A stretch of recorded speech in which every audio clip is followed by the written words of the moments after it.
holidays are the times when big families gather around to share feelings, happiness, gratefulness, objectives to achieve, and dreams to accomplish. In my case, every single Christmas that I experience every December, I spend it with my family from both father and mother side in San Antonio.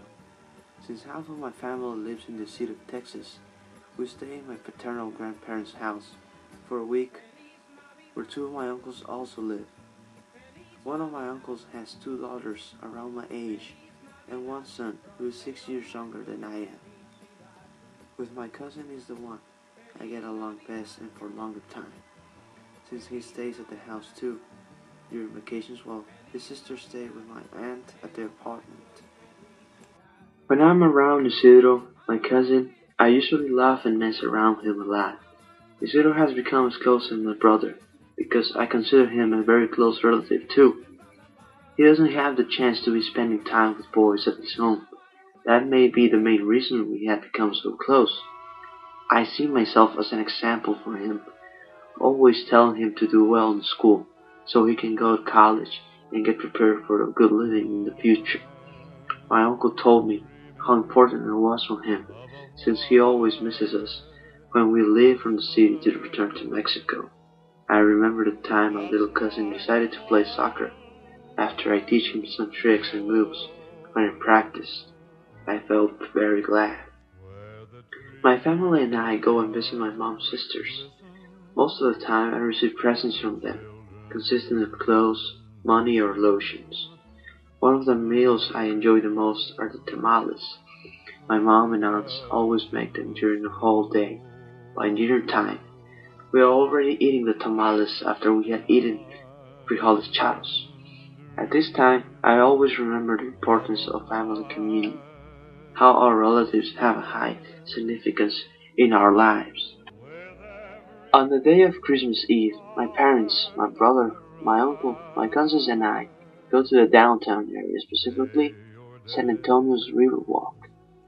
We basically walk all around the river through the sidewalk, enjoying the view, looking at the lights, the boats, and staring at the Christmas trees full of brilliant lights, and letting ourselves be contagious by the background music. At this time is when my dad and his brother start talking about having dinner at the Hemisphere Tower someday. But the reality is that we never go. I don't mind actually, since I'm afraid of heights. I wouldn't like much to be eating at the peak of a building.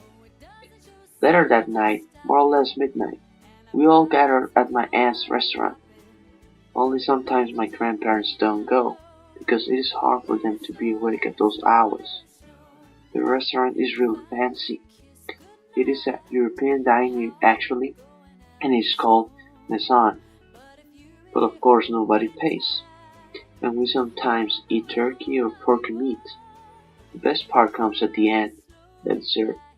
My aunt always let me go to the restaurant's kitchen and serve myself all the ice cream I want. There's no way I can finish it, since the amount of vanilla ice cream there will fill out a barrel. On the next day, when it is Christmas Day, my family, my grandparents, and I go to Mass. There's a Catholic church 30 seconds away from the house called Little Flower. What I really dislike is that they are much longer than in Mexico, more than an hour. But what I like a lot from Mass at the States is their melody. The songs are sung by people who have beautiful voice. This is a time when I concentrate in my spirituality. I thank Jesus for my family, life, health, and repent of my sins. This is how, for Christmas, I feel the coexistence with the people who love you and care about you.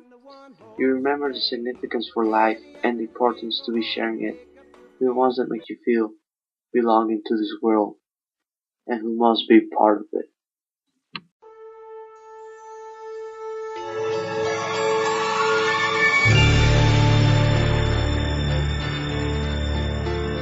We're walking in the air. We're floating in the moonlit sky. People far below are sleeping as we fly.